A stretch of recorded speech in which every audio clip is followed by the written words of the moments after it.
Saludos, amigos y amigas de La Respuesta. Este programa de hoy no lo debo empezar de otro modo que no sea expresando mi pesar, porque hace unos días cumplió 134 años el Listín Diario, celebraron su aniversario y muchas han sido las felicitaciones y la solidaridad de hombres, mujeres y sectores del país interesantes. Por inadvertencia, en el programa pasado, yo que no asistí a la misa para la cual fuera invitado, no hice la felicitación del lugar en el programa pasado, pero nunca es tarde.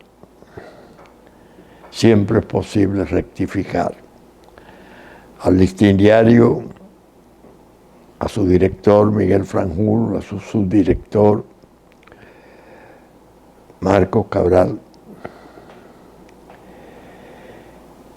y a todo su personal les extiendo mis felicitaciones porque han mantenido ese baluarte de la opinión pública nacional como en sus mejores tiempos. Sus editoriales, especialmente los últimos de este año, han sido vitales, interesantísimos, valerosos, en un tiempo en que el sistema de partidos políticos, en la expresión de sus partidos mayores y, por qué no decirlo, menores, salvo algunas honrosas excepciones, mantienen un silencio pernicioso, culpable, yo diría, con mayor honestidad, en cuanto a la tragedia de los momentos actuales que se está viendo llegar en ocasión del colapso increíble, tremendo, rotundo de Haití y de los aprestos internacionales envueltos en maquinaciones hipócritas de todo género, que evidentemente están por afectarnos en la propia supervivencia como Estado-nación. Esos editoriales han sido ejemplares y creo que el Listín ha hecho un gran papel de presencia, ese do de pecho de sus editoriales, advirtiendo y amonestando sobre la gravedad de los momentos, no tiene precio. De manera que van mis felicitaciones para ese diario y todo su personal, muy especialmente para Miguel y Marc. El mismo día que hice el programa pasado, era el Día del Padre. Y algunos amigos me dijeron, ¿qué está pasando? ¿Está fallando la memoria? No. Mi silencio quizás tenga una explicación en mi condición de huérfano especial, que no llegara a conocer a su padre, porque murió en Francia 2 meses después de haber nacido. Y no sé por qué, tal vez un complejo inconsciente de la orfandad me llevó a bloquearme, a no extenderle como corresponde una felicitación animosa a los padres de la República Dominicana que están pendientes de jugar papeles difíciles y críticos tanto en la familia como en la suerte de su patria. Para ellos todos, los padres dominicanos, como lo hicimos con las madres. Mi código, mi convicción es que todos los días son de los padres y de las madres. Pero bien, el COVID, estuve leyendo antes de llegar a esta grabación una información procedente de los Estados Unidos, de un centro altamente especializado que ellos tienen para la información del curso y de la intensidad de las enfermedades que eventualmente pueden atacarle. Hay una cierta alarma porque hay una especie de reproducción de la presencia del COVID-19 en los Estados Unidos, lo que implica que para nosotros vale por el tráfico intensísimo que hay de nuestra población residente allí, de la gente nuestra que viaja con frecuencia altísima al norte. En esas condiciones me creo obligado a decir que todas las amonestaciones y advertencias que he hecho en forma cauta sobre la cuestión de mantener distancia, usar mascarilla, no asistir a aglomeraciones de grupos numerosos, matrimonios, bautismos, etcétera, galleras. No solo las he dado o las he realizado en base a mi caso personal, que por mi edad y precondición de afecciones cardiovasculares que están bajo control, pero están. No eran simplemente personales. Ahora veo por lo que Estados Unidos acaba de pronunciar, de publicar, que el virus sigue alevoso como siempre. Dice que están alarmados porque el grado de internamiento está aumentando en una forma sorprendente. Aunque reconocen que esta versión del COVID reproducido no es tan virulenta ni tan devastadora como la que le produjera, cerca de 1 millón de muertos. En fin, ese COVID, lo cierto es que nos ha cambiado la vida en una forma u otra. Yo digo a veces convencido, no por ironía ni por divertirme. A mí, por lo menos, me ha mantenido en una versión de arresto domiciliario, de supervisión médica, no carcelaria. Y he visto tantos y he sabido de tantos amigos o conocidos, amigos de mis amigos, que han tenido que partir en medio de la pandemia. Eso me ha dado naturalmente algún provecho, el silencio y la soledad del tiempo de pandemia, que me ha puesto a pensar, a escribir y a permitirme con sosiego examinar tantas cosas. Un sosiego que, confieso, nunca tuve en mi juventud, para detenerme y sopesar las cosas como hoy las puedo hacer desde la distancia de la ancianidad. Lo cierto es que este programa no podía iniciarse, que según expliqué, sin presentar esas excusas y hacer la alusión del COVID para renovar el alerta. Ya el referente es más concreto, más significativo, no quiero decir más alarmante. Viene de Estados Unidos y de un centro responsable del control de la presencia de enfermedades de ese tipo. Y ya eso basta para comenzar a activarnos en nuestra defensa ambiental y personal. Bien, las guerras en plural, devastadoras, desoladoras. La de Ucrania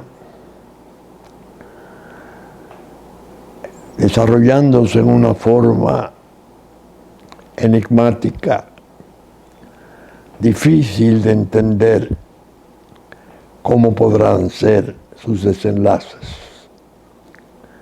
La paz proscripta. Solo se habla de bombardeos, de drones, de muertes. Ahora con la escalada que los drones ucranianos están bombardeando Moscú. Imagínense ustedes lo que eso puede significar. Pero se está por abrir el capítulo África. Un golpe de Estado en Níger, liderado por un joven capitán de su ejército, que fuera portero de la selección nacional de fútbol y que parece que se está erigiendo en una especie de nuevo líder político de Níger. Ha sido seguido por la alarma de Francia, la protesta de Francia, la salida de sus nacionales en aviones especiales, y Mali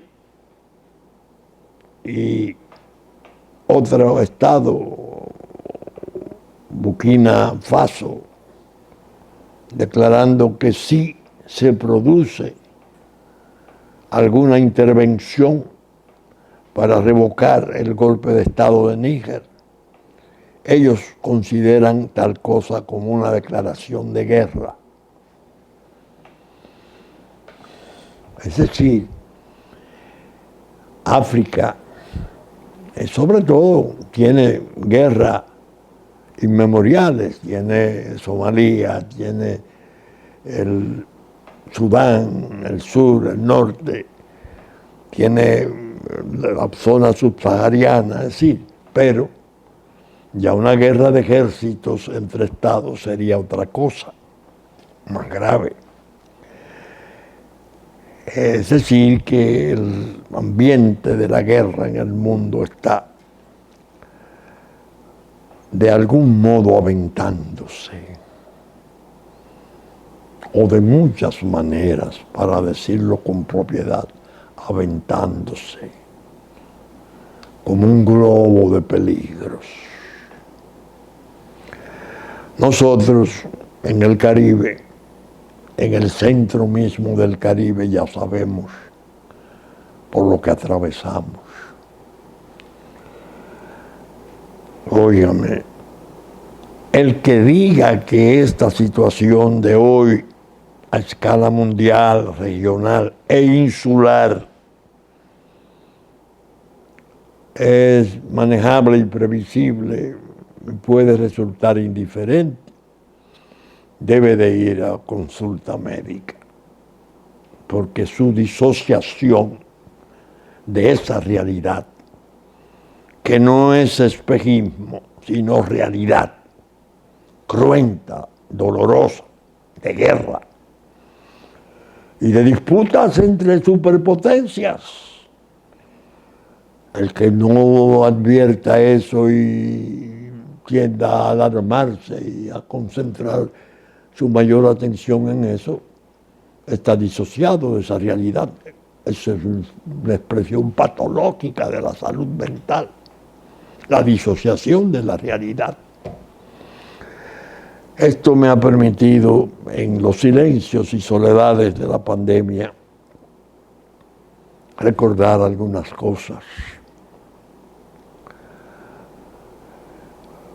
La he comentado otras veces, tanto en la pregunta como creo que escribí algo, tanto en la respuesta, me corrijo, como en la pregunta, acerca de una obra escrita por Lester Thurow. Fue en un tiempo rector del Instituto Tecnológico de Massachusetts. Su título es La Guerra del Siglo XXI. Fue escrita y publicada en los 80. Cuando la leí, me impresionó de tal modo que comencé a calificarlo como una versión de profeta de acontecimientos modernos. Ya en el 80, esa visión penetrante del futuro hablaba de la guerra del siglo XXI. No la pluralizaba, sino la guerra del siglo XXI. Y hacía y hace en esa obra una disección muy justa y valerosa de los errores de su país, de los que han gobernado su país. Uno de ellos, el más monumental, yo diría, porque es el que ha tenido los efectos más importantes, él le censura a esa tensión de Estados Unidos hacia Asia, volcarse sobre China especialmente, y descuidar y en gran medida atropellar o propiciar atropellos de olvido y desprecio de su continente, Suramérica, Centroamérica y el Caribe. Esa obra describe esos errores, como si aquel rector del Instituto Tecnológico de Massachusetts tuviera una especie de inteligencia artificial hacia futuro, que le permitía ver lo que está ocurriendo. Lo que está ocurriendo. Los trastornos internos contribuyen a que el asunto se haga más dramático todavía en Estados Unidos. En el año 20 se produjeron sucesos que lo mejor es definirlo de este modo, de manera sorprendente, inesperada, la democracia mejor del mundo, el ejemplo que durante décadas y siglos se mantuvo como a seguir, se cualquierizó y pasó a verse como una especie de reyerta de tercer mundo. En la medida que esos trastornos internos han convulsionado a Estados Unidos, han aumentado las potencias, especialmente la aparición de China, que hizo un acuerdo, el Partido Comunista, práctico, con el globalismo. Llévense todas las fábricas de Estados Unidos, tráiganla para acá, aquí tienen mano de obra mejor, más barata, más disciplinada. Y vamos, no importa que quiebre Estados Unidos. y el globalismo, el leviatán de Davos, que yo llamo, la gente de Soros, el grupo del G7, se equivocó. Se equivocó porque tal vez ninguno de ellos tenía afición por genios como, por ejemplo, el de Bonaparte, que llegó a decir, siendo emperador de Francia y dueño de medio mundo, dejen a China tranquila, déjenla dormir, que si despierta, el mundo temblará. No hicieron caso de esa previsión genial del corso de la guerra, pero que innegablemente tenía un genio especial, y así lo probó. De todas maneras, se está dando una situación muy oscura, muy nebulosa, porque los efectos de geopolítica han sido más vastos, más extensos, y la presencia de China y Rusia en América Latina, ya en su economía, ya en su política, en estados fundamentales de América Latina. No simplemente la presencia aquella que Cuba tuviera en el tiempo de Guerra Fría, en Cuba en el tiempo de Fidel Castro, no. Ya aposentada en 4 o 5 estados fundamentales de América, con una enorme inversión y planes y simpatías y corrientes empáticas entre ese modelo chino y la vieja ideología que de su nostalgia ha ido saliendo a través de la fórmula del socialismo del siglo XXI. Eso en la región en la que nosotros estamos ha creado situaciones muy difíciles, muy escabrosas. Y yo, desde la respuesta, modestamente lo que he dicho, no voy a terciar en forma intensa en los debates de esta parranda electorera que está iniciándose. Me voy a concentrar más bien en preocupaciones de gran calado sobre esos trastornos. Lester Thurow predijo, y aunque tenemos el arma atómica en forma abrumadora,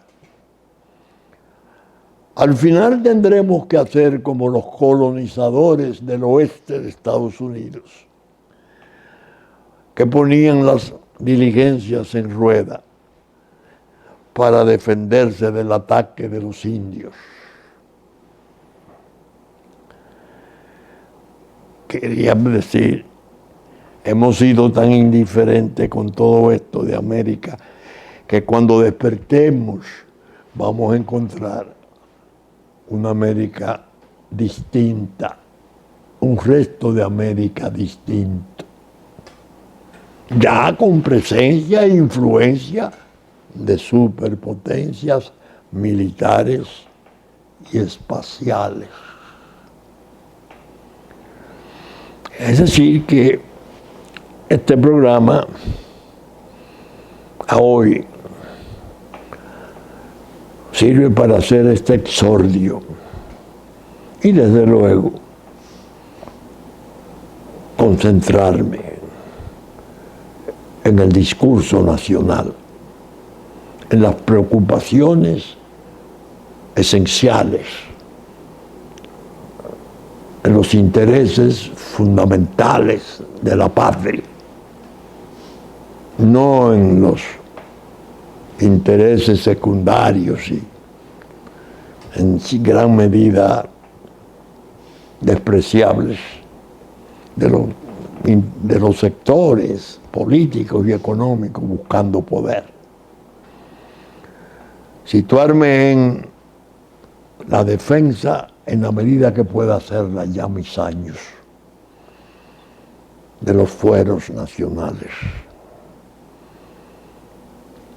Reiterar muchas cosas que he sostenido durante mucho tiempo, de advertencia, de admoniciones, que no me desalenté en ningún momento por ser desoído. Sabía perfectamente a cuáles intereses se enfrentaba. La traición, como nunca antes, logró crecer y apoltronarse en sectores peligrosos, influyentes del país. Y ahí vemos partidos políticos, líderes económicos, políticos, impávidos ante los peligros, casi con un ánimo de cordero al sacrificio, cuando no están participando activamente en que eso se produzca. Esta semana, el miércoles, en la pregunta yo traigo la segunda entrega, porque ya la primera salió el miércoles pasado, de meditaciones en medio al filo de circunstancias, de las circunstancias nacionales. Meditaciones al filo de las circunstancias nacionales. Es una especie de recopilación de ideas, de frases, de cosas que durante largo tiempo he tenido que emplear para hacer mis esfuerzos de defensa. Traten de buscar la pregunta WordPress en YouTube, ahí está. Son 3 entregas, la segunda viene el miércoles y la primera salió el miércoles pasado. Hago una descripción a grandes rasgos de los desastres de Haití. Mi censura permanente, ya considero que irremisible, al fracaso de ese organismo internacional, la Organización de Naciones Unidas, que he terminado por calificar de cueva de trampas. Y ahora ha surgido una modalidad de la crisis muy compleja, pero que la respuesta, y ya la pregunta está siguiendo la tónica, previnieron al país de que vendría. Dijimos, la idea es que el antiguo plan de la geopolítica tradicional, representada por los intereses de Francia, Estados Unidos y Canadá, ha sufrido una especie de interferencia, se podría decir de marasmo, porque Rusia y China, en el Consejo de Inseguridad de la Cueva de Trampas, adelantaron posiciones sobre la cuestión de Haití. Ambas sostuvieron en su momento que no apoyarían una fuerza multinacional militar para pacificar Haití, porque eso no era lo que el pueblo haitiano quería. Recuerden, porque hay que recordarlo todo, esto es un juicio penal extenso, que un mes antes del sacrificio del presidente haitiano en su propio aposento, viajó a Turquía y allí tuvo entrevistas interesantes, especialmente con el canciller Lavrov de Rusia. Y se habló de que Rusia estaba decidida a hacer una inversión, la que fuera necesaria, para rescatar a Haití. Un mes antes de su magnicidio. Recuerden además que China, antes de aplicar con el gobierno de Danilo Medina, que en su flamante nueva relación de la China popular, llegó a lograr que el gobierno dominicano, ese gobierno innombrable, consintiera muchas cosas, entre ellos Manzanillo, para China establecer un puerto de gran calado parecido al que está haciendo en Perú, que es más grande que el del Callao, para toda su ruta de comercio vaciarla en Sudamérica por aquel puerto, y este se suponía que iba a servir en principio para el comercio en la región, pero evidentemente en el vientre de Estados Unidos, a pocas millas de Florida, era más difícil. El gobierno tuvo que ese documento esconderlo como los papeles del Mar Muerto. Lo consintieron. Ya cogió otro destino, se está por desarrollar de otro modo. Pero cuando China aplicó, habló incluso antes de invertir 15,000 millones de dólares en Haití para recuperar a ese pueblo sometido a tantos sacrificios y tantos dolores. Por obra de sus élites, las económicas, que se hibridaron con las riquezas de la droga y aparecen como grandes empresarios en un pacto implícito con las drogas y las mafias del mundo. Y después, por las brillantes élites formadas en París, que se fueron derramando por Canadá y Estados Unidos. Y ahí hicieron acuerdos con la nación del Islam, con el Caucus Negro, con los sectores liberales de Estados Unidos, para hacer un lobby siniestro desde la distancia, porque ellos nunca, esos profesionales brillantes, que escriben cartas a los presidentes, al presidente Fernández le escribieron una carta una vez diciéndole que él le había hecho más daño que Trujillo y que nos explicaba la compañía que tenía con nosotros entonces. Y ahí en Washington mismo, cerca del monumento de Lincoln, un mitin y un orador de la nación del Islam decía: próximamente aparecerá un Vladimir en la isla y las cosas cambiarán drásticamente. En un discurso ante una multitud. Todo eso hay que retenerlo, porque eso es lo que compone la gran desgracia programada. Cosas como esas. Bien, ahora viene un nuevo ingrediente.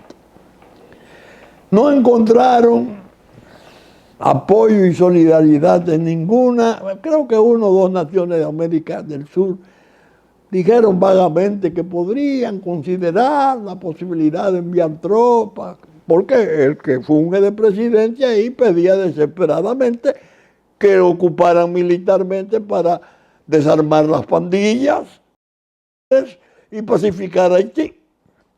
No encontraron.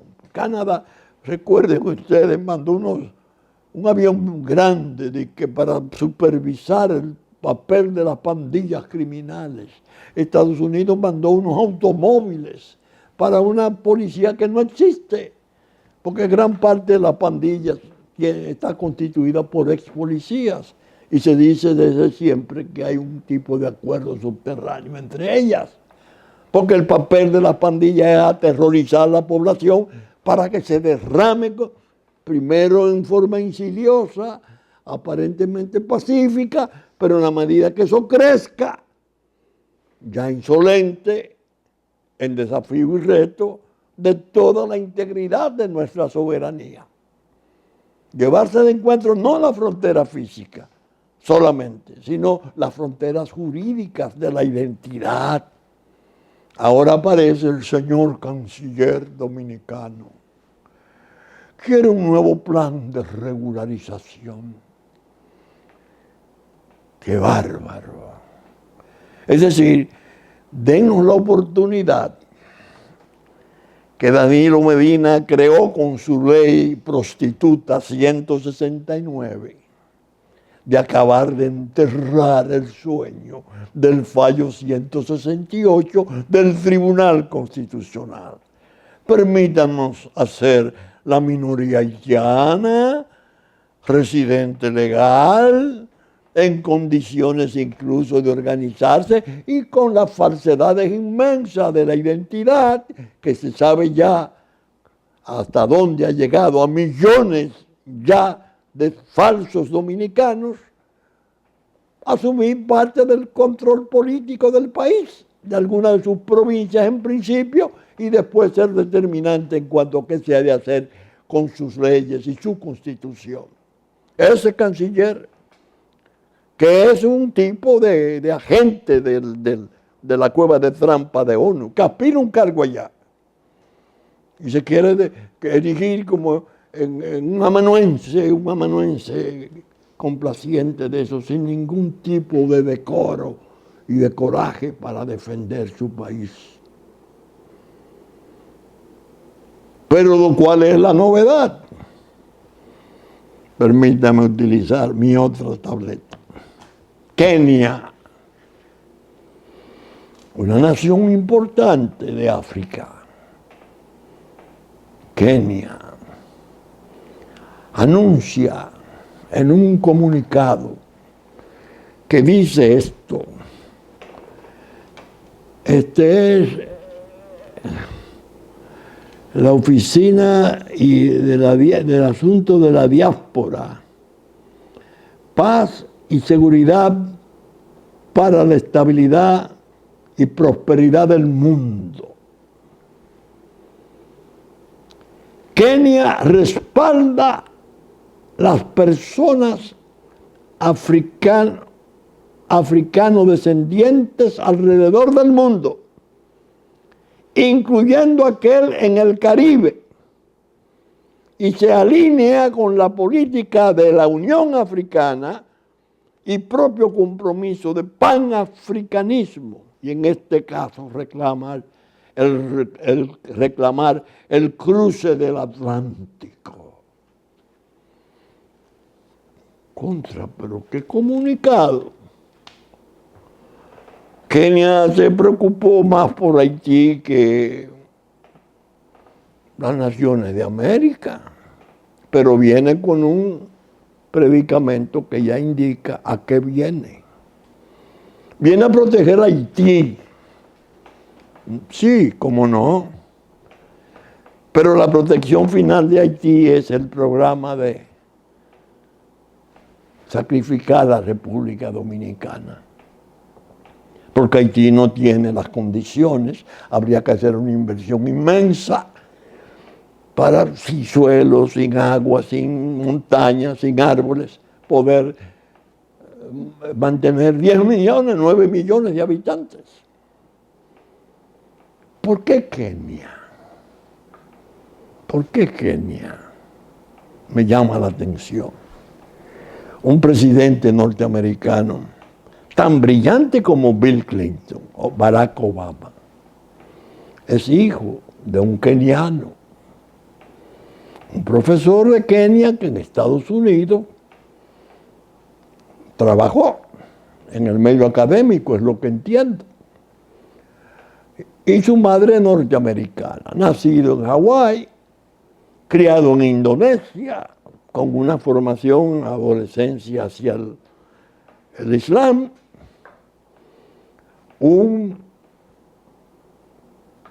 amigo de Haití que lo confesó en Lima, Perú, en el último discurso de una cumbre de presidentes, cuando le dijo, al cerrar su discurso, dirigiéndose a la delegación haitiana, díganle al pueblo haitiano que yo he cumplido mi promesa. ¿Cómo? Sí. ¿Será influyente ese hombre en Kenia? ¿No es un ícono que un hijo de keniano haya sido presidente 8 años de la mayor potencia del mundo? Claro que lo es. Es decir, que quien parece desatar el nudo gordiano que se armó con el tranque del Consejo de Inseguridad, viene a ofrecer 1000 policías desde Kenia. Aquí, desgraciadamente, el presidente se adelanta y felicita la iniciativa. El canciller, ni hablar, el júbilo, porque esa es su causa, pero la del presidente, no. El presidente tiene un predicamento, resuelvan allá las cosas, no a costa nuestra. Pero sus ministros, incluyendo encabezándolo su canciller, hacen exactamente lo contrario. No asumieron una actitud cauta, recelosa. Sí, en un principio se puede considerar que eso es un acto, pero con esos ingredientes del panafricanismo y la protección de los afrodescendientes, es que vienen. Claro, ¿cuántas naciones más de África podrán ofrecer concurso para eso? China y Rusia tienen influencia ya en África, en muchos estados, como para que si se proveen apoyos policiales y militares desde África para resolver un problema en el vientre de Estados Unidos.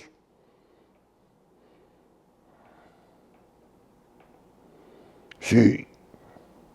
Entonces, no hay que hacer un esfuerzo para saber qué es lo que van a hacer. Van a crear una fuerza, porque se supone que los pandilleros asesinos son afrodescendientes. Lo van a desarmar, lo van a incorporar seguro al proceso democrático, simulado, pero en Naciones Unidas tienen un voto mayoritario, sobre todo contando con el respaldo de CARICOM, que yo he explicado aquí que en el 99, en Guadalupe, CARICOM le hizo las críticas más severas que se pueden oír en un evento frente al presidente de Francia y el presidente Preval de Haití y el presidente Fernández de República Dominicana, diciendo el almacén de drogas, vergüenza del mundo. Y después, hace un año, en una resolución de OEA, no permitió que se pusiera en agenda el trastorno de Haití. CARICOM, un plan elaborado peligrosamente sobre consideraciones sociales, étnicas, delicadísimas, que a nosotros nos puede afectar, siendo nosotros el pueblo del mundo más integrado racialmente. Porque el mulato nuestro es el color dominante de este país. El cruce inveterado de negros y blancos europeos es lo que ha dado este tipo de especial del dominicano. Pero el radicalismo de esa gente no entra en eso. Lo tienen como ingrediente, claro. Van a contar con otros medios para hacerlo. La realidad es que lo de Kenia es un enigma.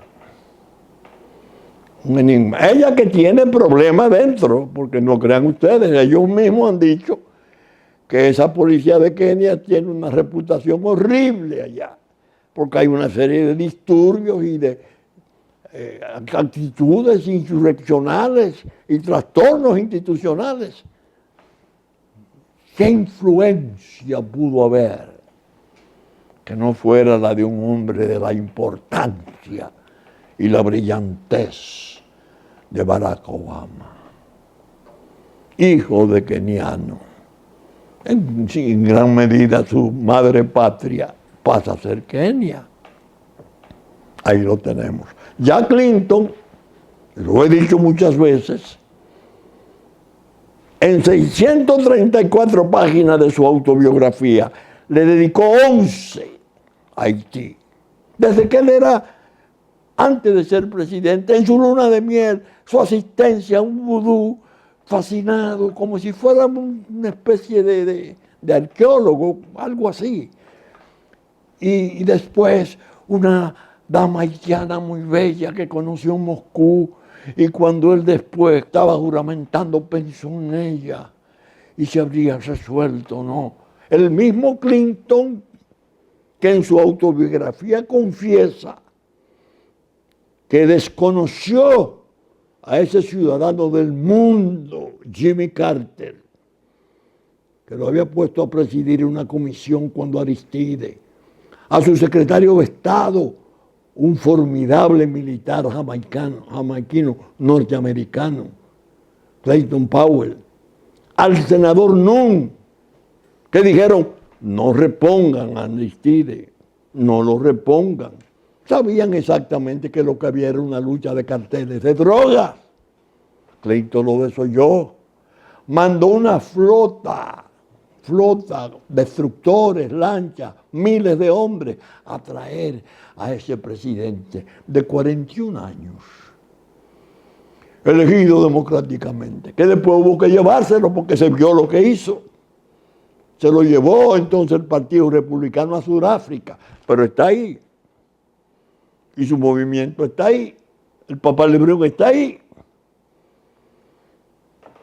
Es decir, debilidades o simpatías peligrosas de presidentes norteamericanos, brillantes ambos, Clinton como Obama, han favorecido la disolución del Estado dominicano. Hay que ver, incluso él en una cita, que yo la traigo en la pregunta, hablando Clinton de la última reunión de presidentes en Florida, describe, nos reunimos ahí con todos los presidentes electos, Aristide de 41 años, y su vecino, la única mención que hace de Balaguer en las 634 páginas, un anciano ciego, enfermo, que según se dice o algo así, conserva todavía un buen razonamiento. Eso le mereció a ese presidente de Estados Unidos la calificación del presidente Balaguer, el que le dijo no a sus campamentos, que iba a tratar de asentar aquí 500,000 de asilados territoriales. Lo desprecia en su autobiografía. Elogia a Aristide. Lo trajo en la flota, se volvió contra su propia comisión, él lo confiesa. Un desastre. Miren por dónde vamos. Es decir que Los programas de ahora, se lo advierto, de la respuesta, van a ser un tanto complicados, porque los temas son gruesos y los intereses que hay alrededor de esos temas son densos y muy peligrosos. Pero hay una obligación sagrada, la patria. Hay que animar al dominicano, a los muchos dominicanos y dominicanas que quedan, para ver de qué modo enfrentamos esta gran desgracia, esta drama terrible que parece que intenta llevarnos de encuentro. No es sencillo, pues, cuando acontece. Y el que crea que no es así, que busque auxilio médico, porque su disociación con la realidad insular es patológica o fruto de la perversidad de la traición, que puede ser, como he explicado otras veces, por acciones y omisiones deliberadas, excluyéndose de las obligaciones de participar en la defensa de la patria, tan gravemente amenazada. Bien, saben ustedes que estamos saliendo por Supercanal 33 de Claro, 3 del Cable, a las 11 de la mañana de domingo en nuestra versión central. Que a las 12 del mediodía, Teleimpacto en sus canales 52 de Claro, 22 del Cable.